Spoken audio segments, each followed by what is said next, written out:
같이 공독합니다. 아나니아가 대답하되 주여 이 사람에 대하여 내가 여러 사람에게 듣사온즉 그가 예루살렘에서 주의 성도에게 적지 않은 해를 끼쳤다 하더니 여기서도 주의 이름을 부르는 모든 사람을 결박할 권한을 대제사장들에게서 받았나이다 하거늘 주께서 이르시되 가라 이 사람은 내 이름을 이방인과 임금들과 이스라엘 자손들에게 전하기 위하여 택한 나의 그릇이라. 그가 내 이름을 위하여 얼마나 고난을 받아야 할 것을 내가 그에게 보이리라 하시니 아나니아가 떠나 그 집에 들어가서 그에게 안수하여 이르되 형제 사울아 주 곧 네가 오는 길에 나타나셨던 예수께서 나를 보내어 너로 다시 보게 하시고 성령으로 충만하게 하신다 하니 즉시 사울의 눈에서 비늘 같은 것이 벗어져 다시 보게 된지라. 일어나 세례를 받고 음식을 먹음에 강건하여지니라.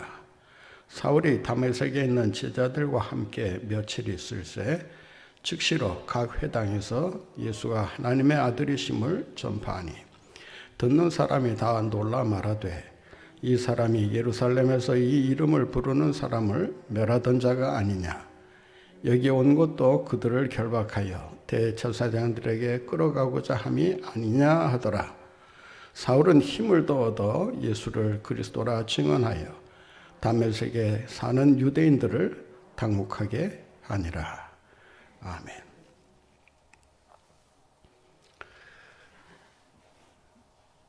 어느 마을 입구에 아름다운 교회가 서 있었다고 합니다. 그 마당 한가운데 잔디밭 위에 사람 크기만한 예수님의 동상이 서 있었다고 합니다. 언제부턴가 하나 둘씩 사람들이 예수님의 동상 앞에 와서 소원을 빌고 기도를 하고 묵상을 하고 그리고 돌아가곤 했다는 것입니다.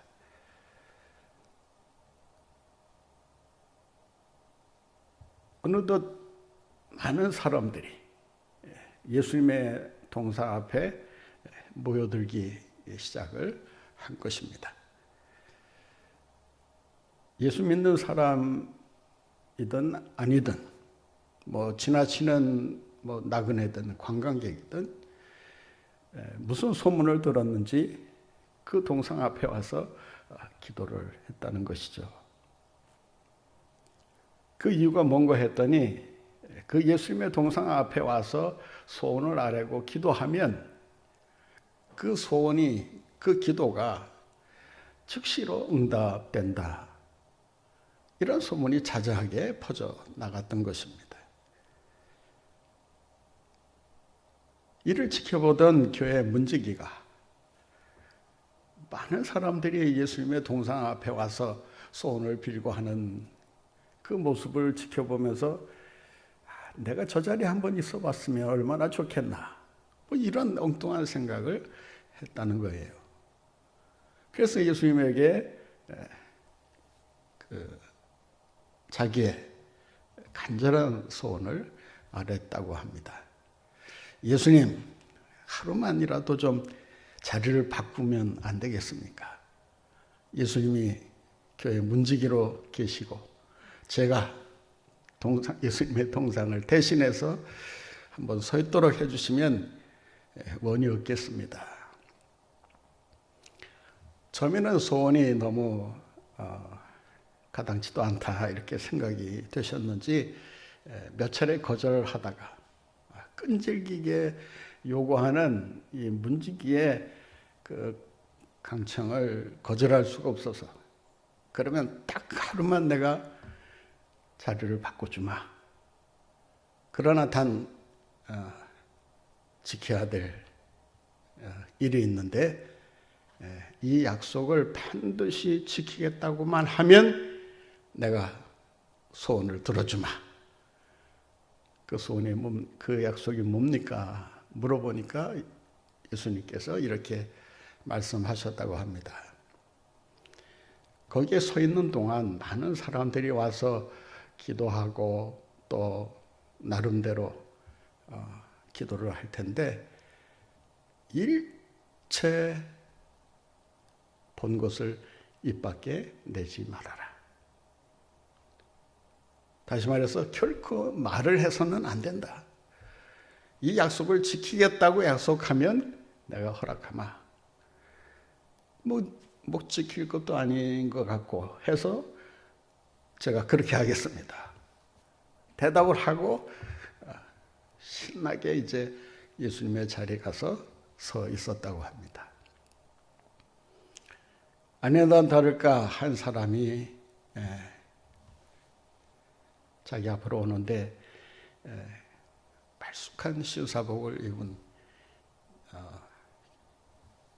부자 티가 나는 그런 한 사람이 예수님의 동상 앞에 오더니 돈가방을 보여주면서 예수님, 제가 오늘 이 돈가방을 들고 도박장에 가게 되는데 오늘 한번 역사하셔서 잭팟이 한번 터지도록 한번 해달라고.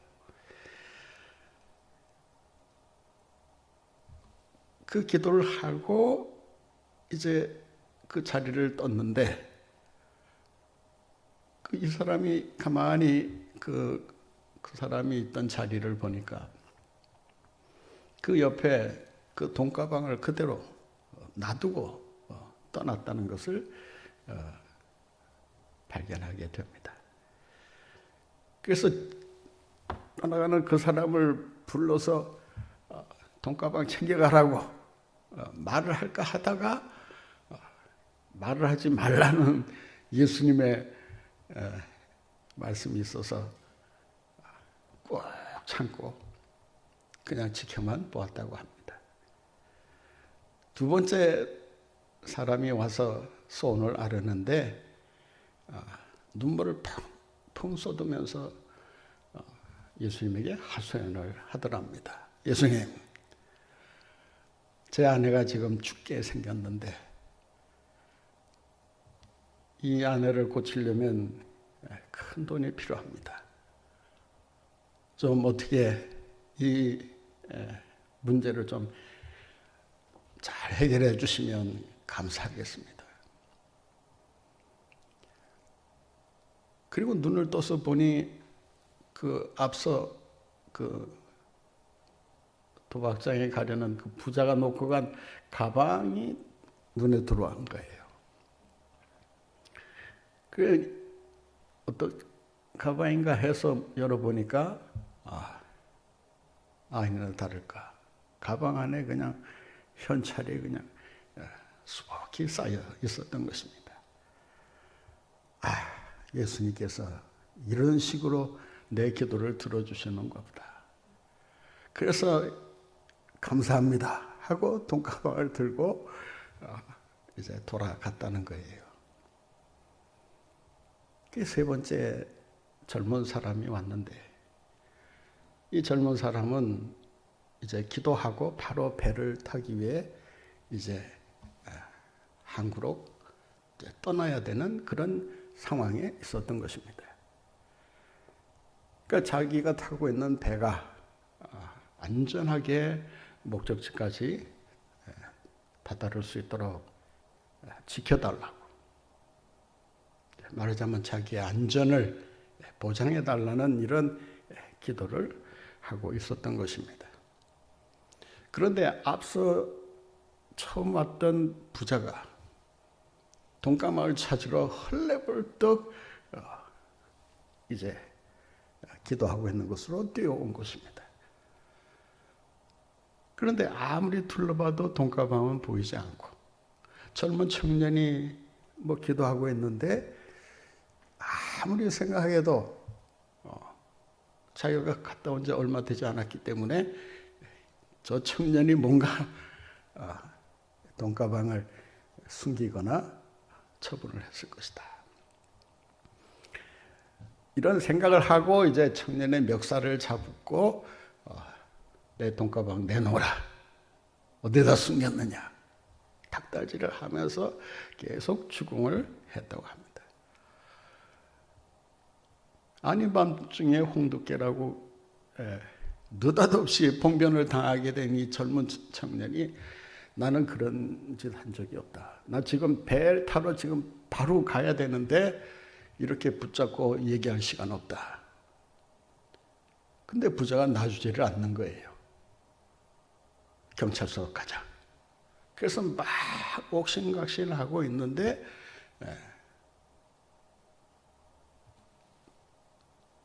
예수님 대신에 서 있던 이 교회 문지기가 그 광경을 보고 청년의 사정이 얼마나 딱했는지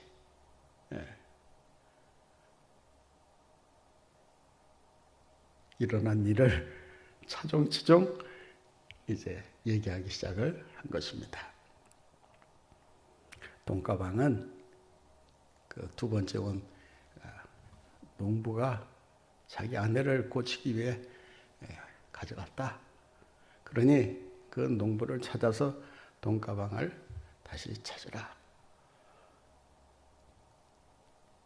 그래서 돈가방을 찾고 이제 일이 잘 끝나고 돌아가게 된 거예요. 근데 이 젊은 사람은 시간이 늦었는지 급히 달려서 항구로 나갔다고 합니다. 그래서 일이 잘 마무리된 것처럼 보였는데 예수님께서 그 문지기에게 호통을 치면서 내가 말하지 말라고 그렇게 다짐을 했는데 그 약속을 어기다니 도대체 내가 한 말을 뭘로 알아들었기에 이렇게 함부로 행동했느냐. 근데 문지기가 그 호통을 듣고 조금 억울한 게 있단 말이에요. 그렇지 않아요? 자기 나름대로는 그 일을 정확하게 처리하기 위해서 보고 자기가 목격한 대로 진술한 것밖에 없는데 예수님께서 너무 심하게 야단을 하신다 이런 생각이 들어서 대꾸를 한 거예요. 예수님, 제가 뭐 말을 하지 말라고 했는데 말한 것은 정말 죄송합니다만은 제가 뭐 그렇게 크게 잘못한 것도 없지 않습니까? 그 돈가방 그 주인에게 그 잃어버린 돈가방을 찾아준 것뿐이고 또 젊은 사람이 배를 타러 가야 하는데 그 시간이 늦으면 그 사람의 또 인생이 또 잘못될 수 있는 거 아닌가 해서 자기 나름대로 열심히 본 걸 그대로 말했을 뿐입니다. 그러자 예수님께서 이렇게 얘기하더랍니다. 내가 왜 말하지 말라고 했는지 아느냐? 내가 말해서 이루어진 일보다 말하지 않아서 이루어질 일이 더 유익하기 때문에 내가 말을 하지 말라고 한 것이다. 첫 번째 온 부자는 그 돈가방을 가지고 반드시 도박장으로 갔을 것이고 도박장에서 도박을 했다면 반드시 그 돈을 다 잃어버렸을 것이다. 그 돈을 탕진하고 빈털터리로 불행하게 집으로 돌아갈 수밖에 없었을 것이다. 가난한 그 농부는 뜻하지 않게 발견한 그 돈가방으로 그 죽어가는 그 아내의 생명을 살릴 수가 있었을 것이다. 한 사람의 생명을 살릴 수도 있었던 기회를 네가 말함으로써 놓치게 했다. 그리고 배를 타러 간 청년은 싸움하도록 그대로 내버려 뒀으면 결국 배를 타지 못하고 자기 집으로 돌아갔을 텐데 제 시간에 맞춰서 배를 탐으로 인해서 출항 중에 배가 침몰하면서 결국 사망할 수밖에 없게 되었다.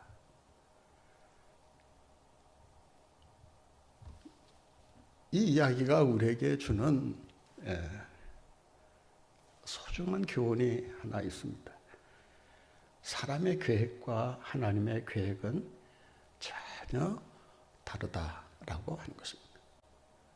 자기가 보기에는 옳고 정확한 것 같지만 하나님께서는 사람의 방법대로 일하시는 것이 아니라 하나님 자신의 방법대로 일을 하시기 때문에 사람의 생각과는 전혀 다르게 예수님께서 일하신다.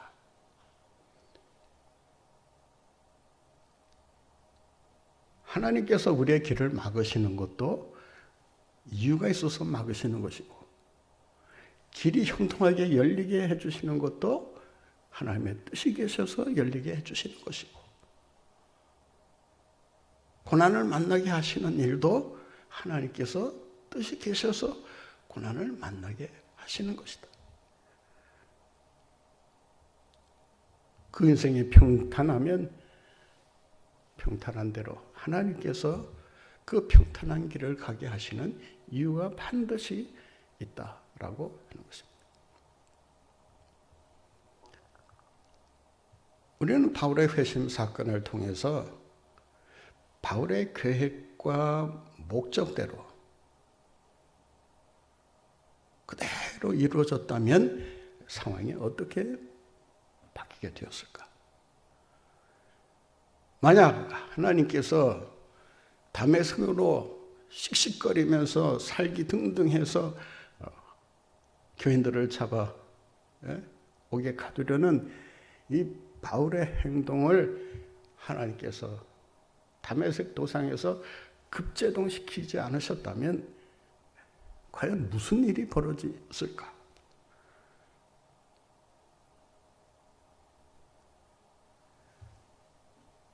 다메섹에 대한 바울의 계획과 목적이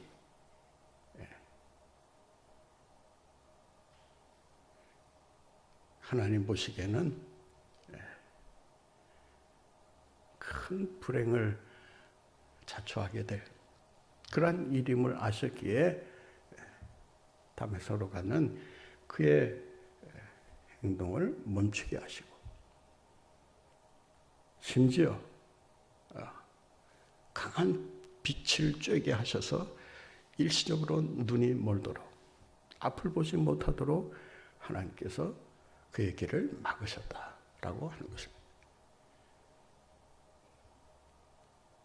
눈을 멀게 안 했으면 아마 자기 성질을 못 이겨서 어떤 식으로 행동했을지 아무도 장담할 수가 없다라고 하는 거예요.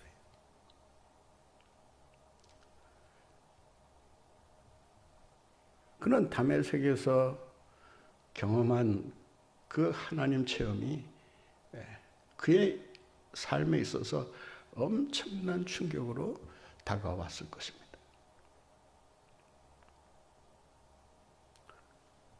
하나님께서 왜 교인들을 잡아오게 가두려는 바울의 계획을 무산시켜 버리시고 그가 가려고 했던 다메섹에서 새로운 일을 하나님께서 진행하시는 것을 볼 수가 있습니다.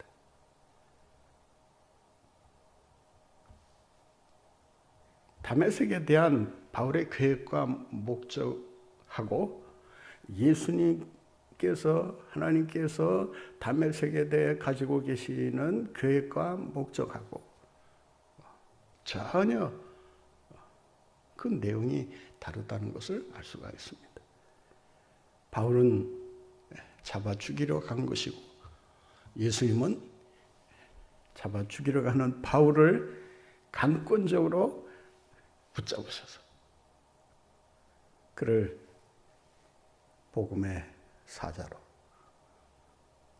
세계 선교를 위한 개척자로 그를 만드시는 그 계획이 있으셨음을 알 수가 있습니다.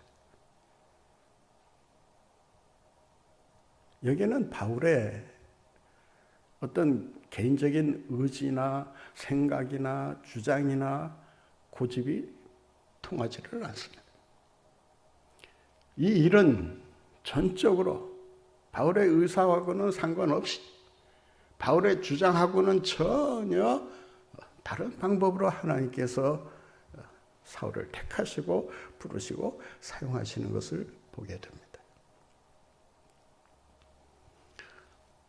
글로악이라고 하는 이 신학자는 이 본문을 해석하면서 이렇게 주석을 했습니다. 사울은 자기가 계획했던 것과는 전혀 다른 방법으로 다메섹으로 들어갔다.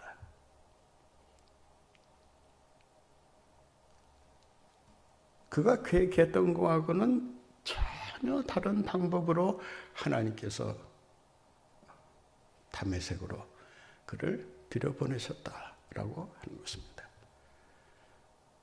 다메섹으로 들어가긴 들어갔는데 바울의 목적대로 다메섹에서의 계획을 이루었던 것이 아니라 하나님께서 계획하셨던 그 계획대로 바울이 그냥 따를 수밖에 없도록 하셨다라고 하는 것입니다. 바울에게는 선택의 여지가 없었던 것을 보게 됩니다. 그는 교인들을 붙잡으러 갔지만 하나님은 어떻게 하셨어요? 교인들을 붙잡으러 온 사울을 붙잡으시고 복음을 전하는 도구로 하나님께서 만드셨다라고 하는 것입니다. 교인들을 핍박하던 자가 오히려 핍박하던 그 교인들이 믿는 예수 그리스도 때문에 핍박을 받는 이런 자리에 바울을 세워 놓으셨다라고 하는 것입니다.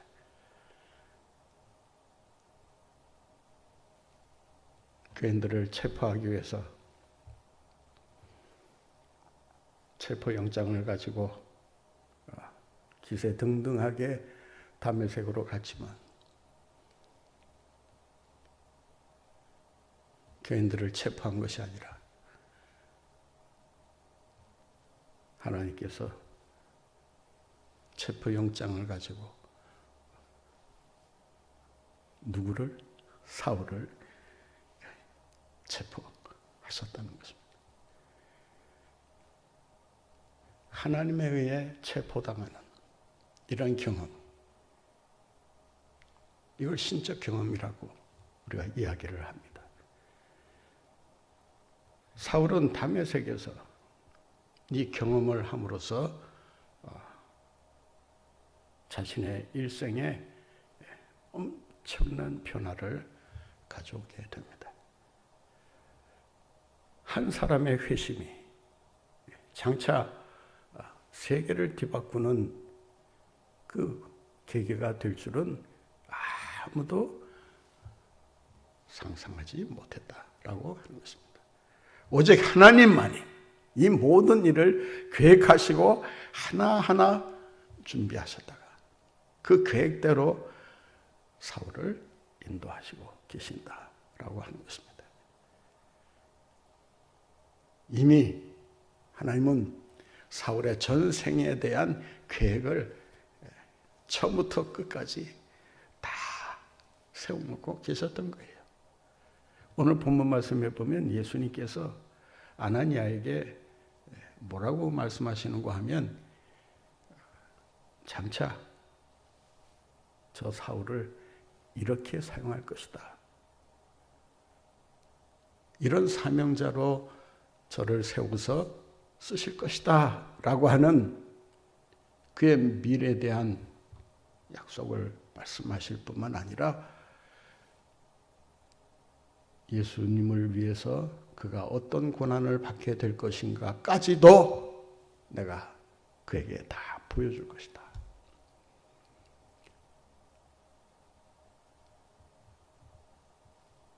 사울은 이 다메섹 경험을 통해서 전혀 새로운 그 사람으로 거듭나게 됩니다. 핍박자에서, 회방자에서, 폭행자에서 복음을 전하는 전도자로 변신을 하게 됩니다. 한 가지 흥미로운 사실은 이 회심 사건이 이 바울의 소명 사건과 같이 연결되어 있다라고 하는 것입니다. 대부분의 경우 회심은 회심으로 끝나는 경우들이 있습니다. 그런데 때로 하나님은 회심과 함께 그가 앞으로 회심해서 해야 될 소명을 그에게 주시는 것을 보게 됩니다. 오늘 본 말씀 15절 말씀에도 보면 예수님께서 아나니아에게 사울에 대한 자신의 계획을 말씀하시면서 이렇게 아나니아에게 말씀하십니다. 주께서 이르시되 가라, 이 사람은 내 이름을 이방인과 임금들과 이스라엘 자손들에게 전하기 위하여 택한 나의 그릇이다. 이미 예수님께서 이 사울을 통해서 어떻게 일하실 것인가를 구체적으로 알려주고 계십니다.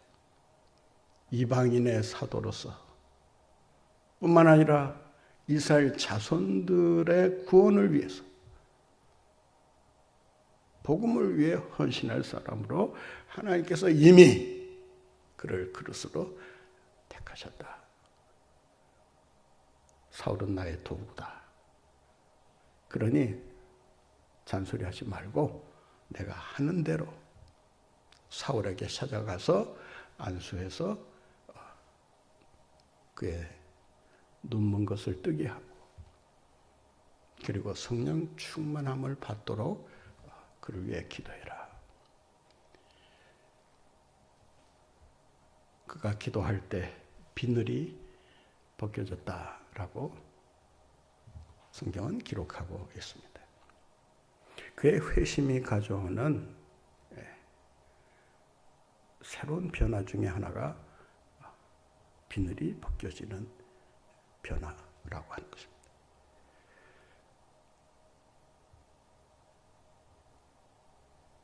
바울의 눈에서 비늘이 벗겨졌다. 그래서 보게 됐다. 성경은 이야기합니다. 이 말은 쉽게 설명드리면 영적 각성을 하게 되었다라고 하는 것입니다.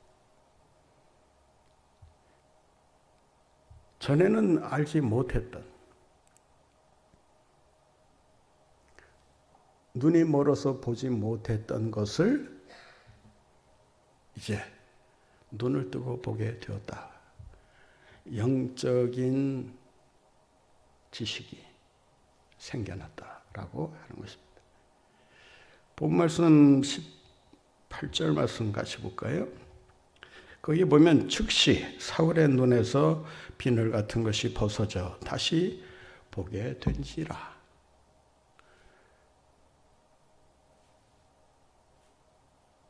그가 눈을 뜨지 못하게 된 것은 다메섹 도상에서 자기를 향해 내리쬐는 강력한 빛을 보고 잠시 시력을 잃어버리는 거 아니겠습니까? 그 빛을 보고 너무 그 빛이 강렬하게 자기의 눈에 충격을 가했기 때문에 그로 인해서 눈이 멀었던 것인데 오늘 본문에는 뭐라고 표현합니까? 비늘이 벗겨져서 보게 됐다라고 이야기합니다. 그러니까 그의 눈을 멀게 한 것은 빛이 아니었다는 거예요. 빛으로 인해서 그의 눈이 먼 것은 육신적인 눈이었다. 그런데 아나니아가 안수하고 위에서 기도하니까 눈에서 비늘이 벗겨지면서 영적인 눈이 열리면서 또한 영적인 눈이 열려지게 되었다라고 하는 것입니다.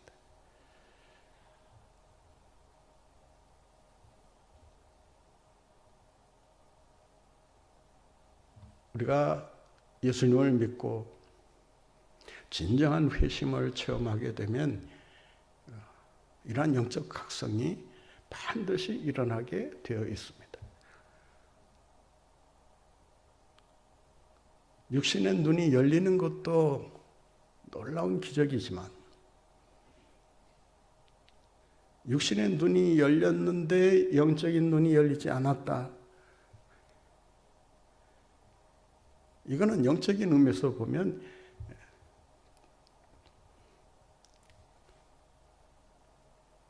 절반의 성공에 불과하다라고 할 수 있습니다. 육신의 눈은 멀었어도 영의 눈을 뜨고 있다면 영적인 의미에서 보면 그 사람은 진정 하나님의 은혜를 체험하고 있는 사람이라고 말할 수 있을 것입니다.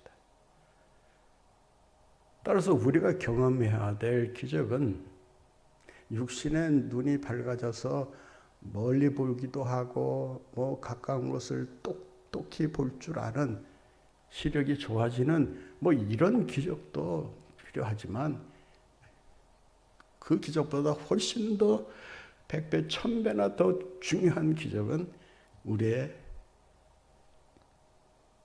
영안이 밝아지는 것입니다. 바울이 고백한 것처럼 내게 계시의 정신을 주셔서 주님을 바로 알게 해달라.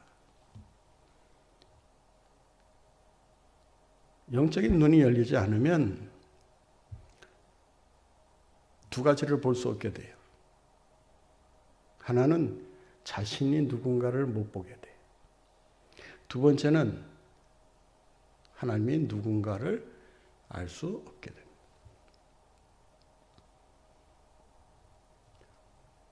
어거스틴이 회심의 기도를 하면서 두 가지를 놓고 기도했다고 그러지 않았습니까?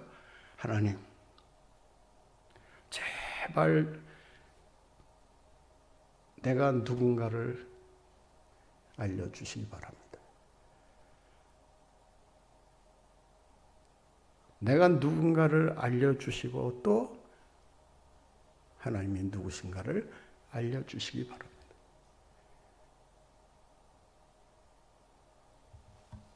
자기 자신을 볼 줄 못하면 그 사람은 계속 옛 자아,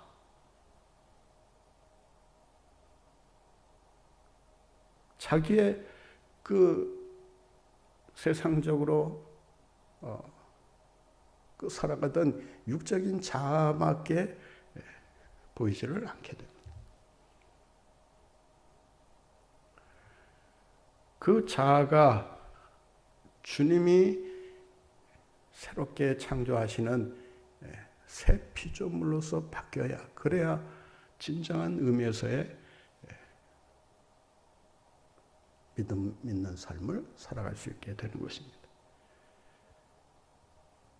우리의 기도는 뭘 달라는 기도도 중요하지만 그 뭘 달라는 기도에 앞서서 하나님, 제가 누굽니까? 그리고 하나님, 당신은 누구십니까?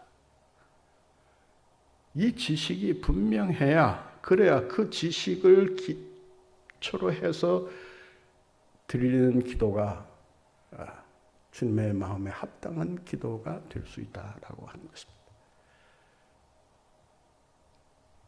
자기가 누군지도 모르면서 하나님이 어떤 분이신지도 제대로 이해하지 못하면서 무조건 이거 주세요 저거 주세요 하는 기도는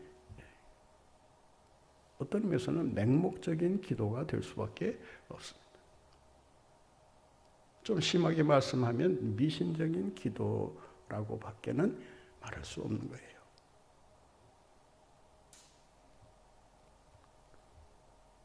성도가 드리는 기도가 왜 다른 종교인들이 드리는 기도와 다르냐?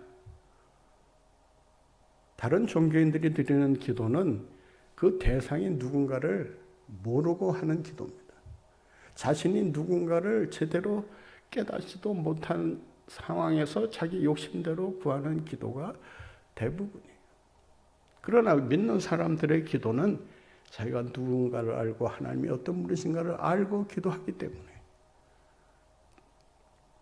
하나님의 뜻에 합당한 기도를 드릴 수가 있다고 하는 것입니다. 오늘 본문 말씀에 보면 바울에게, 아직 바울은 아니죠, 사울에게 나타나고 있는 변화를 볼 수 있습니다. 본 말씀 19절 말씀 볼까요? 함께 읽겠습니다. 음식을 먹음에 강건하여 지니라. 사울이 다메섹에 있는 제자들과 함께 며칠 있을세. 누구와 함께 있어요? 예? 누구와 함께 있어요? 다메섹에 있는 제자들과 함께 며칠 있을세.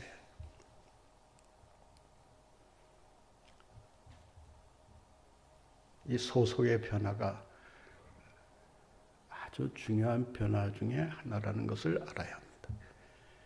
왜냐하면 어디에 소속되어 있느냐에 따라서 그 사람의 신앙관이 형성이 됩니다.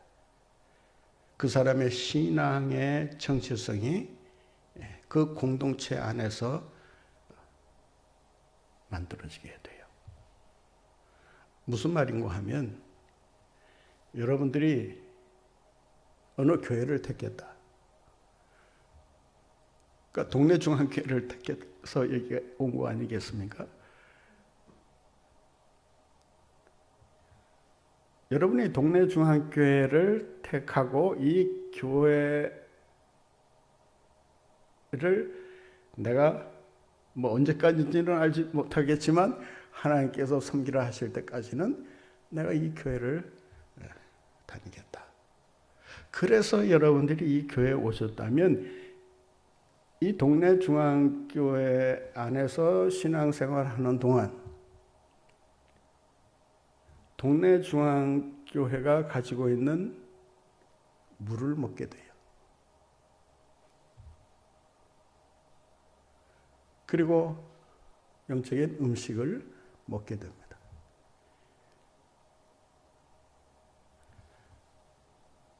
그 물을 먹는다는 말, 우리가 종종 뭐 어디서 물 먹었냐 이런 말 많이 하는데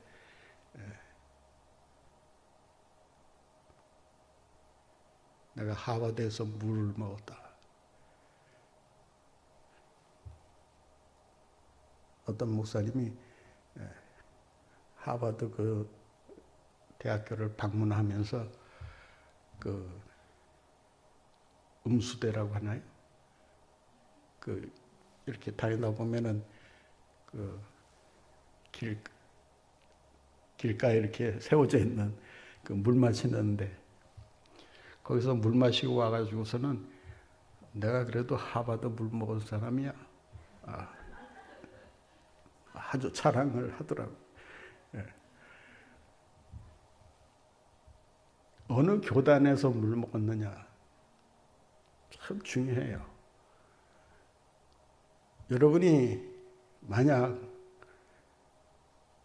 이 장로교단을 택하지 않고 순복음교단을 택했으면 아마 이렇게 조용하게 예배드리는 것이 답답해서 견딜 수가 없을 거예요.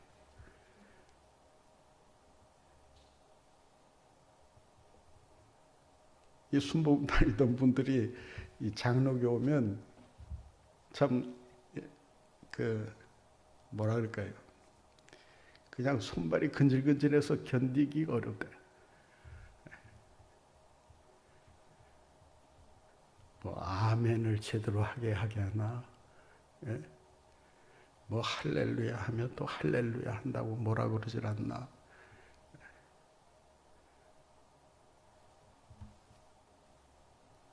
각 교단이나 교회에서 추구하는 그 방향도 다르고 그 분위기도 다르고 또 그 교회가 지향하는 그 교회의 목표도 다른 거예요. 그러니까 좋은 교회를 만나는 것이 왜 중요하냐? 그 교회를 통해서 물을 먹기 때문에 그래요. 사울이 만약 다메섹에 있는 이 제자들, 저는 이 다메섹에 있는 제자들이 정말 대단한 사람이라고 생각되는 이유가 있어요. 아나니아도 그렇지만 지금 어떤 상황인 거예요? 지금 어떤 상황인 거예요? 이 제자들의 입장에서 한번 생각해 보세요. 지금 사울이 지금 뭐하러 지금 다메섹에 온 거예요? 아마 제가 볼 때 이 다메섹으로 올 때 가지고 있었던 이 바울의 체포영장 중에 그 리스트 넘버 1이 아나니아라고 하는 제자였을 거예요. 오늘 제자들이라고 이렇게 복수로 얘기하고 했는데 아마 일망타진할 생각으로 지금 사울이 다메섹으로 온 거 아닙니까? 그러니까 사울이 지금 다메섹으로 왜 오고 있는가도 이미 다 여러 경로를 통해서 다 알고 있었던 거예요. 모르고 있었다면 뭐 모르고 당했다라고 할 수 있겠지만 지금 사울이 체포영장을 가지고 일망타진하기 위해서 지금 기세등등하게 성경에 보면 살기등등하게 왔다 하는데 정말 이 독을 품고 왔다는 거 아닙니까? 어떤 사람은 이 바울의 이런 사울의 행동을 뭐라고 표현했냐면 폭주하는 기관차. 적절한 표현이 아닌가 생각이 들어요. 그런데 그런 소문을 들었으면 이 제자들의 입장에서 무슨 생각을 할 수밖에 없을까요? 야, 천하에 저 지독한 놈이 온다고 하는데 저 못된 놈이 와서 지금 무슨 일을 저지를지 모르는 상황에서 우리가 어떻게 해야 되느냐? 뭐 대책을 세운다든지 뭐 도피할 국리를 한다든지 뭐 그의 그 행동을 저지할 만한 어떤 그 대책을 세우느라 아마 분분했을 거예요. 그런데 사울이 온다는 말을 듣고도 함께 모였다. 사울이 지금 변화된 모습으로 이 제자들 속에 들어왔는데 그 제자들이 무슨 생각을 했을까요? 오늘 21절 보세요. 듣는 사람이 다 놀라 말하되 놀랐어요. 왜냐하면 예수님 믿는 사람을 죽이러 왔던 사울이 갑자기 어떻게 변해요? 사용하는 언어가 달라져요.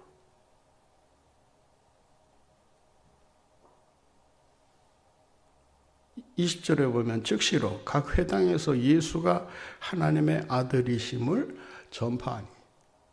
여기에 대해서는 다음 시간에 좀 자세하게 말씀드리겠고요. 어떻든 듣는 사람이 예수를 잡으러 온 사람이 예수님을 전파하는 그런 일을 하고 있단 말이에요. 아니, 놀라지 않겠어요? 당연하다는 표정으로 앉아 계시는데 당연한 거 아니에요. 정말 이거는 정말 긴박한 순간 아닙니까? 예? 그리고 이런 변화를 보고 들었을 때 참 놀라울 수밖에 없는 거예요. 그런데 놀라면서도 뭐라고 얘기하는가? 자세히 보세요. 21절, 이 사람이 예루살렘에서 이 이름을 부르는 사람을 멸하려던 자가 아니냐. 여기 온 것도 그들을 결박하여 대제사장에게 끌어가고자 함이 아니냐.